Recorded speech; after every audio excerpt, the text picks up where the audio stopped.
আসসালামু আলাইকুম।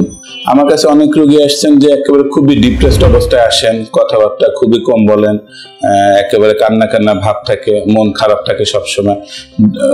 তারপর আমি যখন এক্সামিন করি বা যখন শুনি তখন দেখি যে তাদের সেটি রোগ হয়েছে, এবং সেটি রোগ হওয়ার পরে ওনারা মন খারাপ থাকে। আমি বলছি কি ব্যাপার, কেন মন খারাপ? তো বলছেন যে আমার এক বন্ধু আমার সঙ্গে হ্যান্ডশেক করতে চান না, উনি মনে করেন যে আমার দ্বারা স্পর্শ হলে সেটি রোগ হয়ে যাবে। বা অনেকে আছে যে একটু দূরে দূরে থাকেন, একেবারে দেখা যায় সামান্যতম স্পর্শ হলেও ভয় থাকেন। অনেকে মনে করেন একই প্লেটে খেলে সেটি হয়ে যাবে, অনেকে মনে করেন যে একই কাপে কেউ যদি চুমুক দেয় তাহলে এরকম সেটি হয়ে যাবে। তো এইসব প্রশ্নের উত্তর দিতেই আমি আজকে এসেছি দর্শকদের সামনে। তো প্রধান কথা হচ্ছে যে সেটি রোগ কখনোই ছোঁয়াচে না।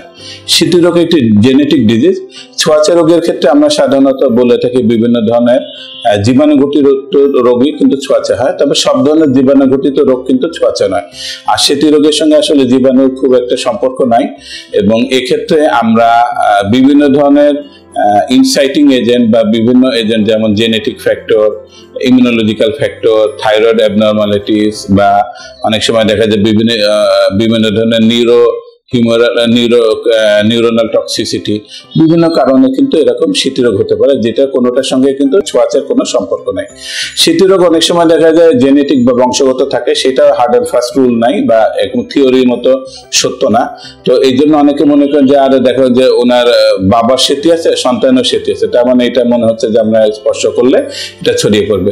সেটি রোগের ক্ষেত্রে কোনো ছোঁয়াচের ব্যাপার নাই, এবং অধিকাংশ কোনো ধরনের খাবারের ক্ষেত্রে কিন্তু সেটি রোগের এরকম বাধ্যবাধকতা নাই। এই জন্য সেটি রোগের ক্ষেত্রে এই ধরনের ভয় অমূলক, এবং সেটি রোগীদের সঙ্গে আমরা খুব সাধারণভাবে জীবনযাপন করতে পারবো। এবং সেটি রোগীদের সঙ্গে আমরা যদি সাধারণ মানুষের মতো মেলামেশা করে আমরা তাদেরকে মেন্টালি বুস্ট আপ করতে পারবো, এবং তারা স্ট্রেস ফ্রি থাকবেন। স্ট্রেস ফ্রি যত বেশি পেশেন্ট থাকবেন তত বেশি সেটি ওষুধের রেসপন্স বা কার্যক্ষমতা বেড়ে যাবে, এবং আমাদের সেটি রোগে আক্রান্ত ব্যক্তিরা ভালো থাকবে। এই জন্য সামাজিকভাবে এবং নৈতিকভাবে আমাদের সবার দায়িত্ব আমাদের যার পাশে যে সেটি রোগ আছে তাদেরকে মানসিকভাবে বুস্ট আপ করা এবং তাদের সঙ্গে সাধারণ মানুষের মতো জীবনযাপন করা। ধন্যবাদ।